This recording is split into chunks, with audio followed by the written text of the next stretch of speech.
സിദ്ധുട്ടാ, എന്താ ആ രണ്ടാമത്തെ ഡിമാൻഡ് പാർവതിയമ്മയുടെ മാല അതൊന്നും വേണ്ടെന്ന് വെക്കാൻ പറ്റുമോ? പറ്റില്ല. ആ മാല കിട്ടിയിട്ട് എന്തിനാ സിദ്ധുട്ടാ? അതൊക്കെ എന്തിനാ നീ അറിയുന്നത്? അവളുടെ മുൻപിൽ ആളാവാനായിരിക്കും. ആണെന്ന് തന്നെ കൂട്ടിക്കോ.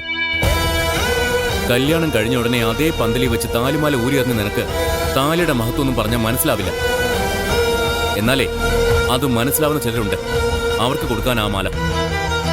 ആ പാർവതി എന്ന് പറയുന്ന സ്ത്രീക്കും താലിയോടൊന്നും വലിയ മതിപ്പില്ല. അല്ലെങ്കിൽ അന്നത് ഊരി തരില്ലല്ലോ. ഒരു ചെറിയ വിട്ടുവീഴ്ചയെങ്കിലും ചെയ്യ് സിദ്ധുട്ടാ. ആ മാലയൊന്നും ഒഴിവാക്ക് പ്ലീസ്. പറ്റില്ലെന്ന് പറഞ്ഞില്ലേ? മാലയില്ലെങ്കിൽ വിഷ്ണു ഇല്ല. ഉറപ്പാണോ? ആ, ഉറപ്പാ. എനിക്ക് കൊണ്ടുപോയി പുഴുങ്ങി തിന്നു.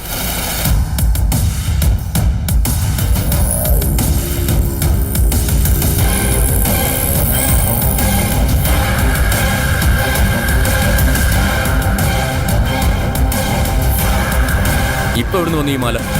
ആകാശത്തുനിന്ന് ഞാൻ വരുത്തി. രണ്ടാവശ്യം ഞാൻ സമ്മതിച്ചല്ലോ.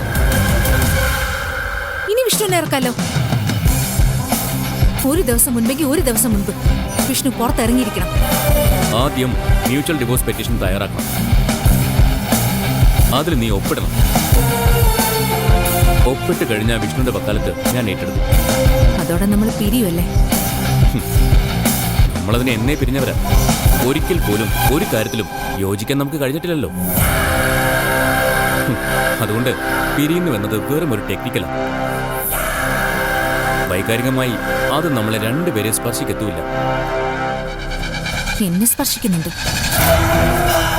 ഞാൻ സിദ്ധന്റെ ഒപ്പം ഒരു ജീവിതം ആഗ്രഹിച്ചിരുന്നു, പ്രതീക്ഷിക്കുകയും ചെയ്തിരുന്നു. ഇല്ലെന്ന് എനിക്ക് നന്നായിട്ട് അറിയാം. എന്റെ ഒപ്പം ജീവിക്കണമെന്ന് നീ ആഗ്രഹിച്ചിരുന്നെങ്കിൽ ഇങ്ങനൊന്നും നീ പെരുമാറില്ലായിരുന്നു.